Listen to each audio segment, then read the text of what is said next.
வணக்கம். ஆகாஷ்வாணி புதுச்சேரி செய்திச் சுருக்கம் வாசிப்பவர் வீரமணி. பிஜேபி தலைமையிலான தேசிய ஜனநாயக கூட்டணியில் அஇஅதிமுக மீண்டும் இணைந்தது மகிழ்ச்சி அளிக்கிறது என்று பிஜேபி மூத்த தலைவரும் பிரதமருமான திரு நரேந்திர மோடி தமது சமூக வலைதள பதிவில் தெரிவித்துள்ளார்.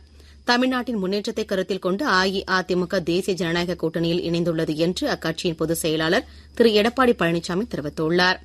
மத்திய ஆப்பிரிக்க நாடுகளின் ஒன்றான கெபானில் புதிய ஜனாதிபதியை தேர்ந்தெடுப்பதற்கான தேர்தல் இன்று நடைபெற்று வருகிறது. பல ஆண்டுகளாக போங்கோ வம்சத்தினரின் ஆட்சி நடைபெற்று வரும் இந்நாட்டில் இந்த ஆட்சியை நீடிக்குமா அல்லது ஜனநாயக அரசு அமையுமா என்பது இன்றைய தினம் நடைபெறவுள்ள தேர்தலில் மக்கள் தீர்மானிப்பார்கள் என்று அந்நாட்டு ஊடகங்கள் தெரிவித்துள்ளன.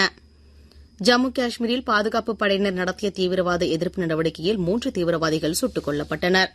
தெலங்கானாவில் தடை செய்யப்பட்ட மாவோயிஸ்ட் தீவிரவாத அமைப்பைச் சேர்ந்த 22 பேர் காவல்துறையினரிடம் சரணடைந்தனர்.